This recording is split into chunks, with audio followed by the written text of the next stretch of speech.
Well, Griffin, thank you so much for joining me here today. I know I'm so excited to have you. We've got so much to cover. I'm stoked to be here, Jamie. This is it's great to be here again. I know I took over a Friender Friday Yeah. a few months back, and yeah, it's great to be here on the channel.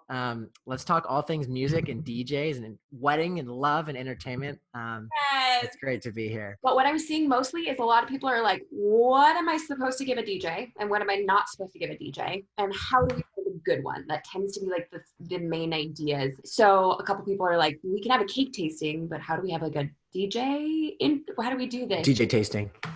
DJ tasting. Yeah, that's honestly like a great question. I mean, we get that all the time, and it's like the hardest thing too, because unlike photography or like you said, cake, where you can literally physically try it. We do music, and it's all kind of spur on the moment, right there live. And so a lot of our clients are like, well, what is my night going to sound like? What is my evening going to feel like? So we definitely take all of those needs and considerations into effect for sure. I feel like a lot of it too is kind of just easing the client in terms of all the content that we host on our Instagrams and our YouTube pages and our Facebooks and all that stuff. Just kind of easing the client, saying like, hey, just so you know, we are out on the field, we are working events, we are doing shows.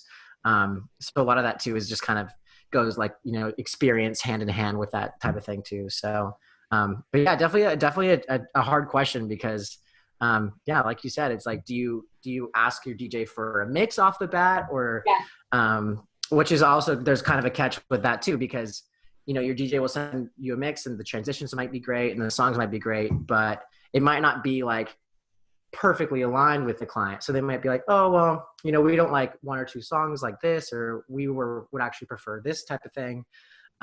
But if you hire a good DJ, they're super open format. They're able to kind of take whatever genres and styles that, you as the client are looking for, and then they're just able to rock that out live right there on the spot. So really that's what you definitely want to look for, is just the professionality in that sense, the ability to kind of take any song list that you guys have and just fill in all the holes and run with it and really just make the evening feel and sound like the bride and groom. So yeah, and I think that's like, man, if I had a stinking nickel for every time I said this on my channel, I'm always like, DJs are the unsung heroes of wedding days. Like, I would always put good money on a DJ. I cannot run a successful event without a good DJ. Like, I'm so 100% DJ hype man, because without you guys and without you being really skilled at what you do, it almost makes my job a lot harder.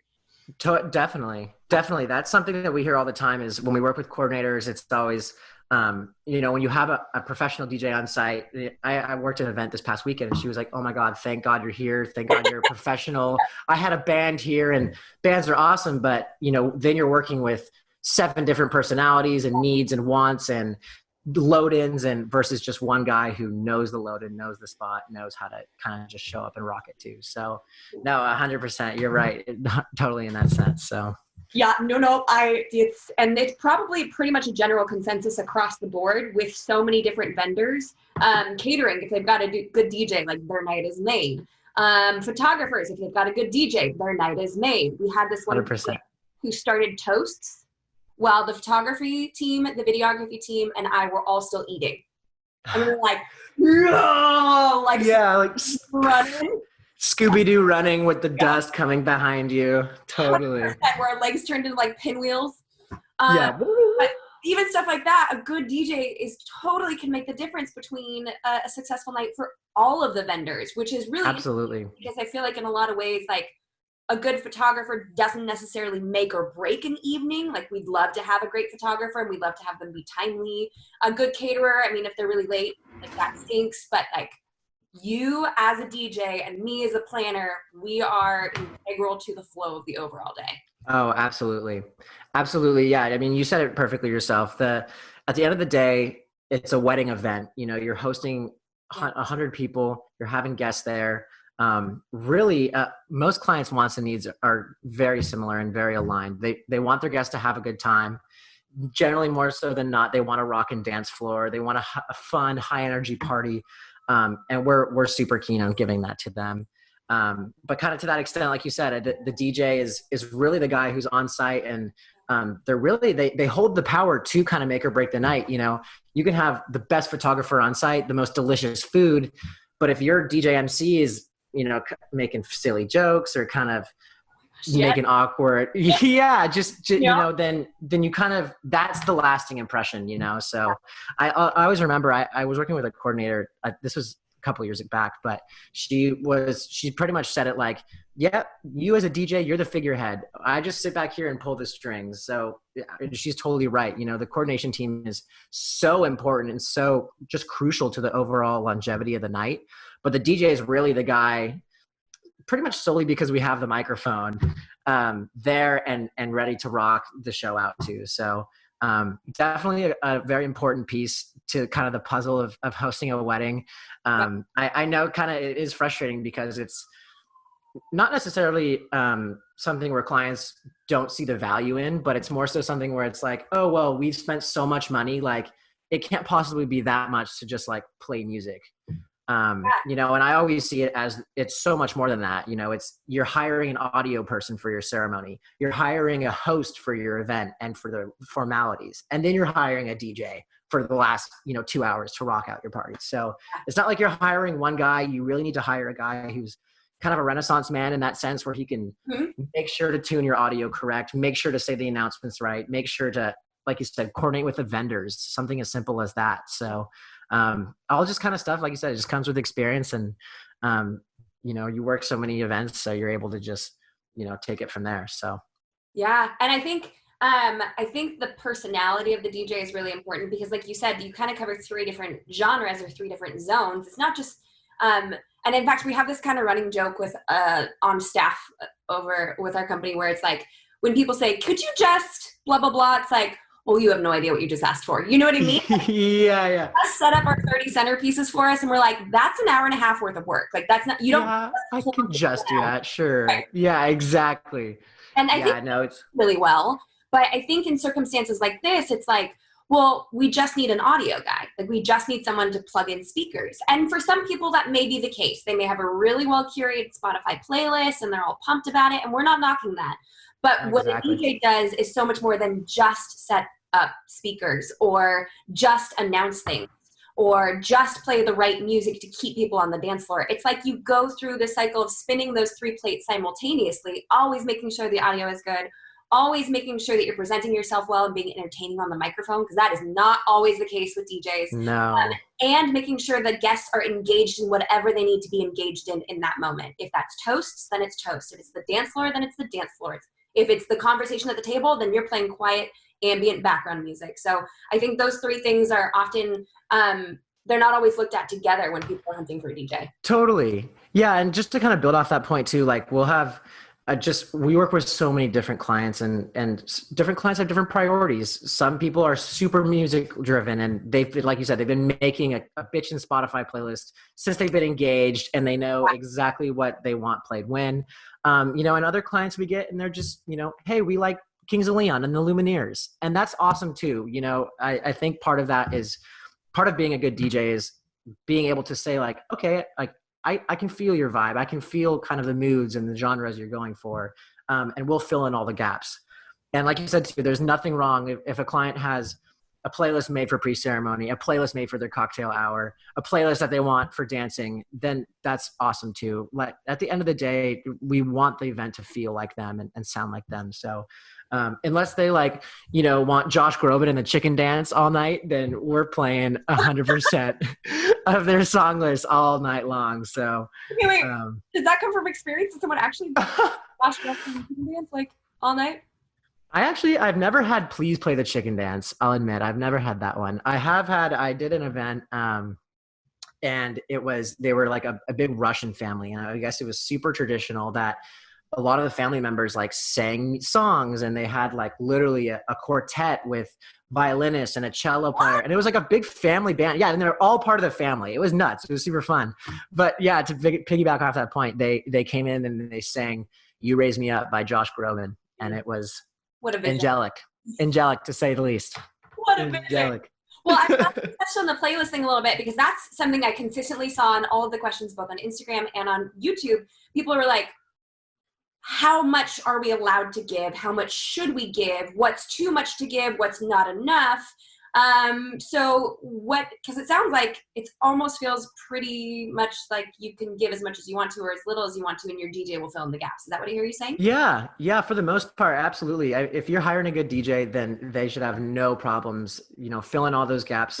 There's so many people are driven by music. I mean, music unites us as a whole, as a species, as humans. So at the end of the day, like, you want top quality music at your event, So if you're the type of client who's, yeah, here, check out my Spotify playlist, or yeah, we only want to fill in our specific first dance and father-daughter and mother-son dance songs too, then that's totally, totally fine. A lot of times too, I'll see clients getting more so wrapped up in like a do not playlist, which from experience, like, that's totally fine. Like, don't get me wrong. I think we've all been to the wedding where you're like, why is this guy playing this? Like, what, this song is not a banger. Like, this song is not that great, or, whatever it is, it's not getting anyone on their feet. And so I think a lot of clients really try to steer the ship in that kind of sense. But a lot of times too, if it just goes back to, if you're hiring a professional, they're transitioning quick as it is. They're not playing, they're feeling that room. Even if they play something that, in your initial mind, you're like, oh, well, I don't like Uptown Funk by Bruno. 99 of your guests still might love that song. Yes. So it all just kind of goes hand in hand too. So, but at the same extent too, like, we've had brides that say, hey, don't play Michael Jackson. And which to a certain extent, that's totally fine too. So, we're totally able to, if a client gives us 5 songs and it's all just event specific stuff, your aisle song, your first dance, your kiss, then we got that. We'll fill in everything else. Yeah. If they give us playlists for days, then we'll plug and play everything too. So, and a lot of that too, though, most of the times a client will give us like a big master playlist. And we'll kind of take it from there and sort everything where it would kind of fit in the evening best. Like, really? You wouldn't play like, you wouldn't play like a Biggie Smalls and then like a Jack Johnson and then a Frank Sinatra in a dance mix, but you would play Jack Johnson during cocktail hour and maybe Biggie Smalls during dancing, or however it played out too. So, yeah, just going the extra mile and making sure that, you are prepared with all those crates and playlists, and, you're just able to switch the mood on the drop of a dime too. If, even in my event last week, we were playing a playlist that the bride literally had crafted for us for cocktail hour.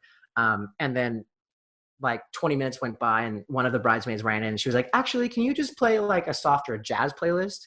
And that too, like we just have, music on deck ready for instances like that. Just ready to switch up any vibe and get kind of the event right back on track. So absolutely.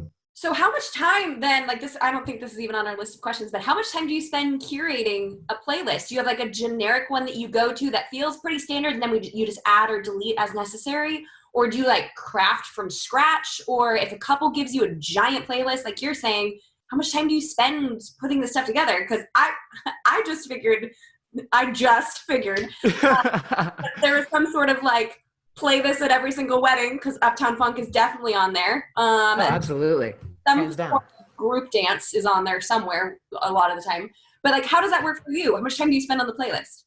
Yeah, I would say so. I always generally ask for the client to get me their documents back, usually 2 weeks before. Most clients are super great with that. Some clients will even just get me like, if their wedding's on the Saturday and they get it back to me Monday, that's totally cool. I'll spend that whole week kind of proceeding up to the wedding, like you said, curating playlists. Wow. For us personally, we've done so many events that I literally end up saving. I mean, if I could mirror my Spotify, you would see I literally have over 400 playlists. What? And that's each client's thing. So, a client will say, here's my music. I'll make them a playlist for all their event specific stuff. And then they'll say like, for cocktail hour, I like these vibes. So then I'll make them a playlist kind of, think of it like I throw together like radio and similar artists and just similar styles and genres and kind of moods and just kind of take it from there. But yeah, it's kind of a mixture of both.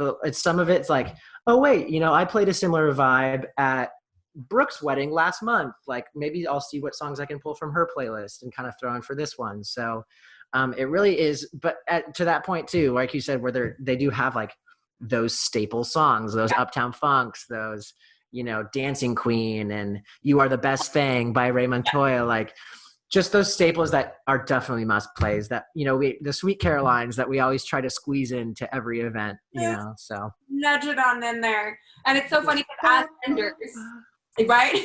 As vendors, we like, there's like ongoing joke of like, oh my gosh, I've never heard this song before, but it still doesn't cease to hype me up. Like to this of course. Uptown Funk comes on and I'm like, this song again. Go. Halfway through, you're like, I can't stop. I can't stop. Exactly. And that's kind of the thing is, when you're sitting down and you're formulating your music, to me, I'm like, don't play Rihanna at my wedding. Like, I'll say that.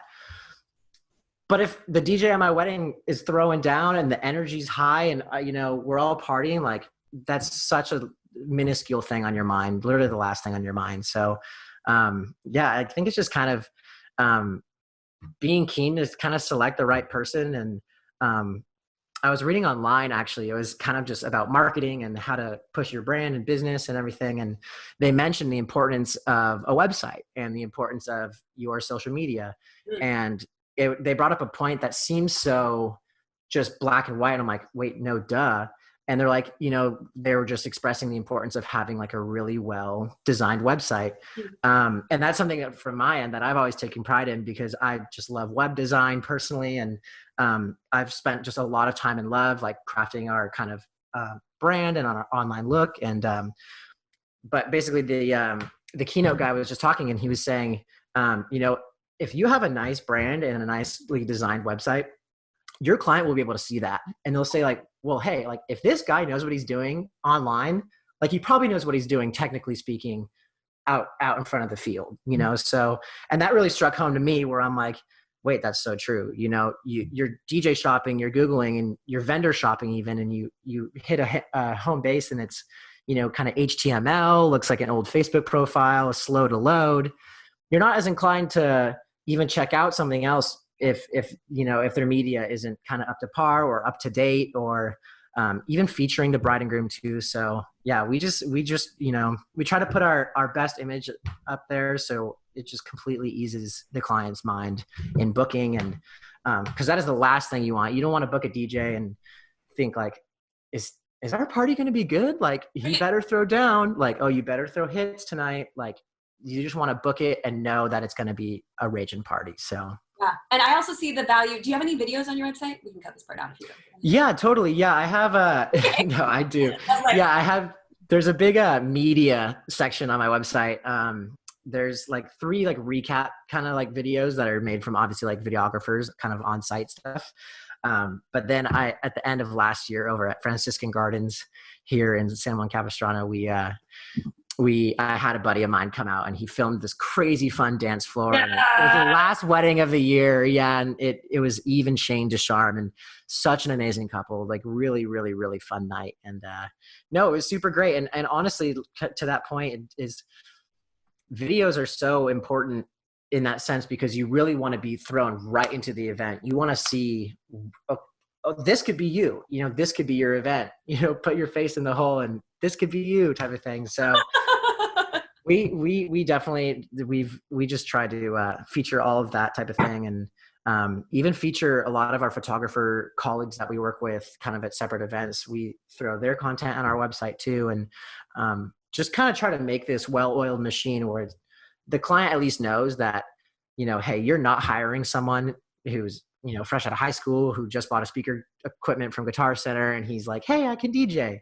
We do DJ every weekend and we are out at these events. So I think just experience really matters with this type of thing for sure. I think so too. I mean, because I can tell night and day if someone's been doing this for a while or if they haven't. Totally.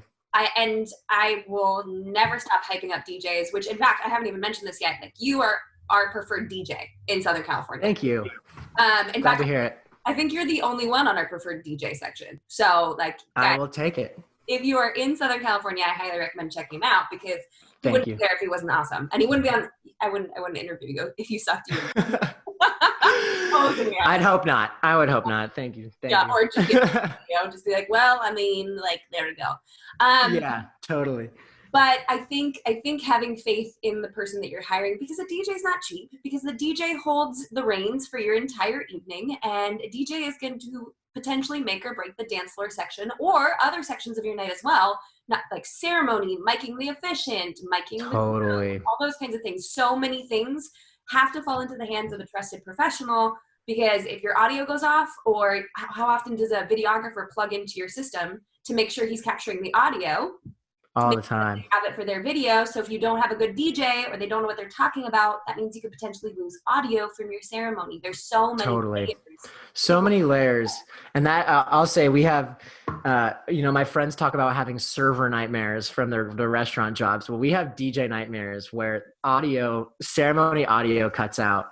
And like you said too, it's the type of thing where live audio is hard. When you have a handheld microphone, it's pretty cut and dry. If you have a good rig, if it's Shure or a Sennheiser or a good quality microphone, you're set to go. Yeah. But if you're putting it on for the officiant, or you're going for that hands-free look, then it starts to get a little muddy. Then you're dealing with radio frequencies and UHF stuff and digital frequencies, and cell phones in your pocket mess things up. So, like you said, to that point, we're to that point where I've eliminated all air variables. We buy top of the line gear, like literally tippy top, just for the peace of mind. And the peace of mind is worth every penny, just to know that you guys are going to have flawless sound, hands-free looks.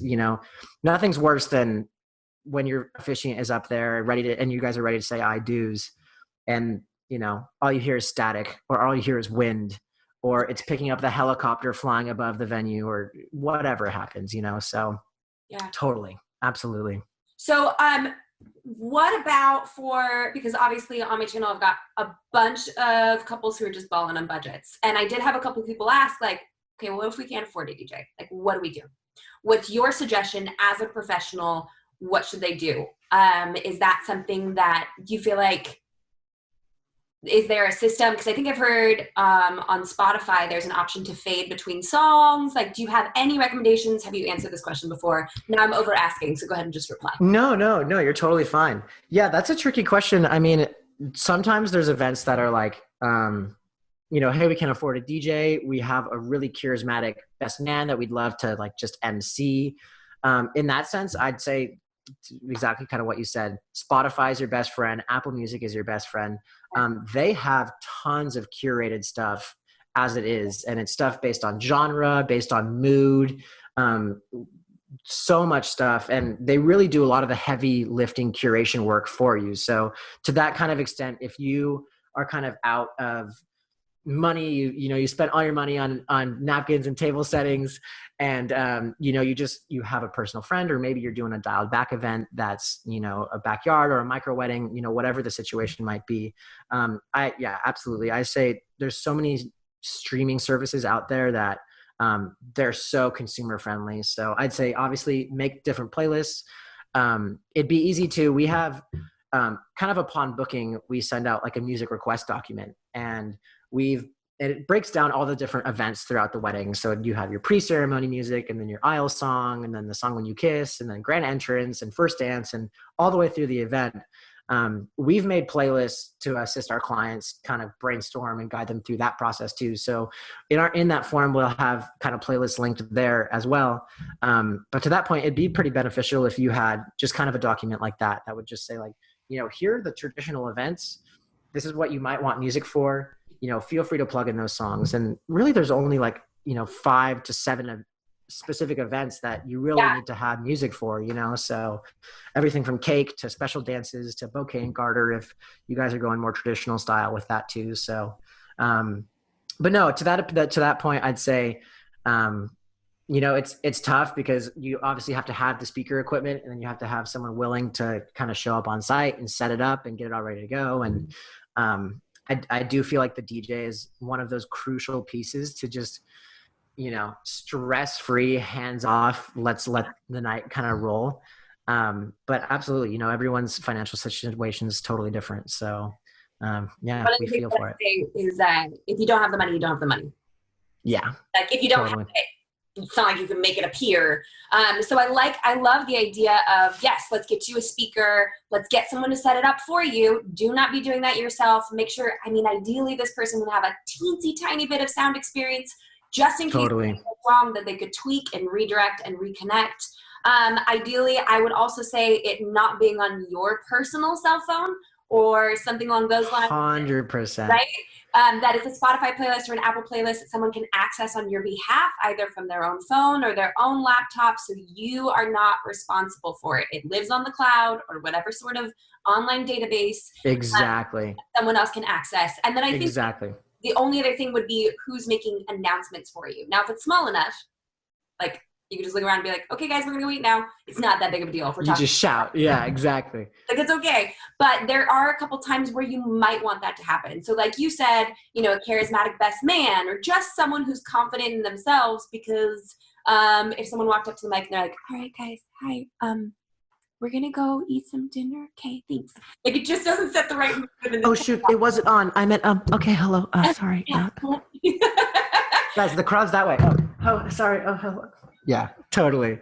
And those are the horror stories too. I've done it both ways where, a bride and groom will provide their own MC, and we welcome that too. And sometimes it goes awesome where the best man is super charismatic and he's out on the floor and he's rocking the crowd and he's getting everyone energized and he's announcing everyone because, he's best friends with the whole bridal party. So he already knows them all.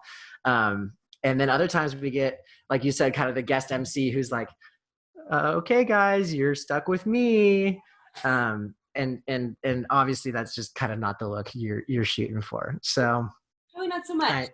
Literally not so much, but no, I'd say definitely. We've had that instance too, where, you play music on an iPhone and the iPhone rings, or someone provides, it's brutal. Exactly. And it's just about eliminating the air margin, making sure, buy an iPod Touch, don't use your iPhone, turn on airplane mode, make sure those playlists are saved and downloaded online, and the whole nine too. And I would say just to that point, Spotify is your best friend. Apple Music is your best friend.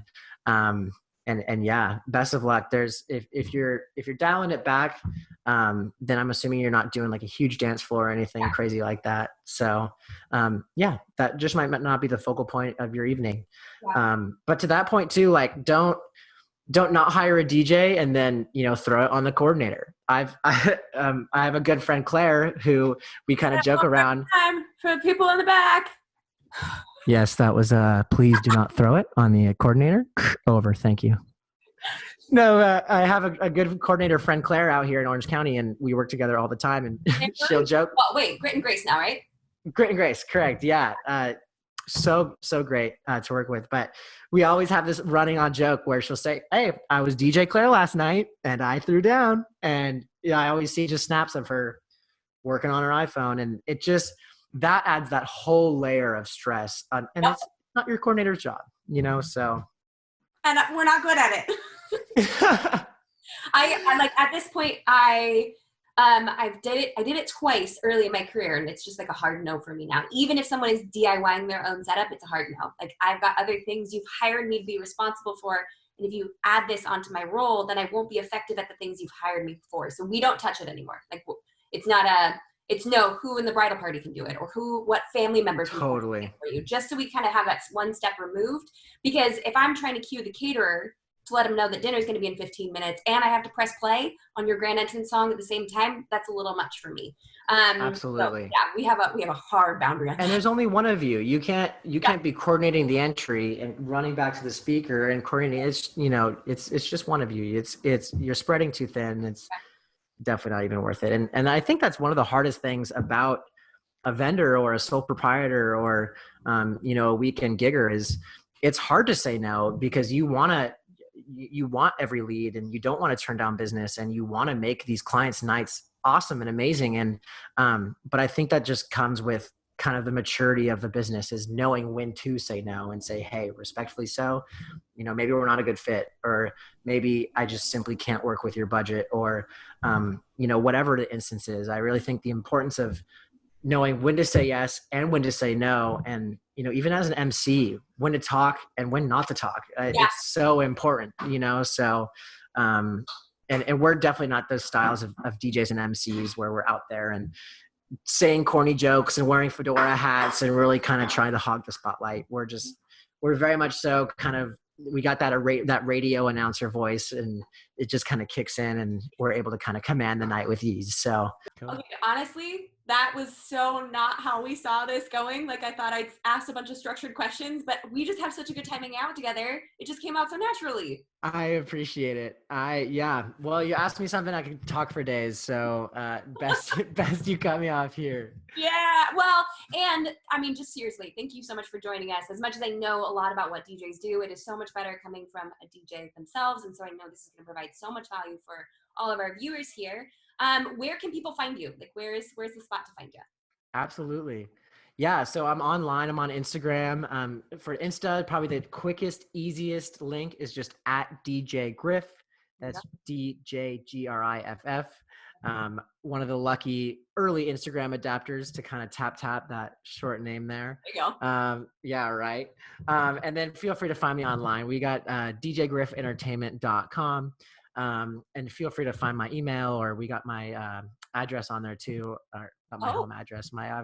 Please come visit me. Come hang out. No, yeah. Once again, feel free. Probably the quickest way to visit me would probably be right on Instagram. We'd love to hear from you. Feel free to reach out to me. You can hit me with a DM or send me an email or a text. We're super accommodating. So I appreciate all the thorough questions and all the thoughtful questions. It's great to hear sincerely, thought out questions. Sometimes we get, so what's it like being a DJ? And that's not what you want to know. We appreciate all the thoughtful questions from you guys, and we're stoked. We want to see you out there, and we just want to throw you the best party possible. So I appreciate all the great content here, Jamie, and it's been great chatting with you. Oh, it's been so good. What you guys did not see off camera is actually Griffin and I have been talking for like an hour about a whole bunch of different things. And one of them, I'm totally going to call you out. I'm going to call you out real hard right now, was him starting a YouTube channel.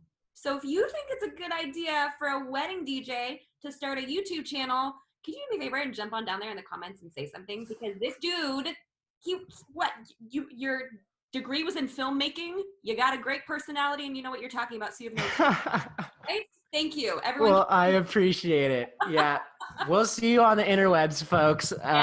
No, definitely. Jamie is the biggest pro out there, and we just look forward to just giving you guys as much awesome free content as possible. And we look forward to seeing you online on the gram. And we thank you so much. Thanks for sticking around and listening to me and us. And you're the best. We'll see you. Check out my channel coming soon.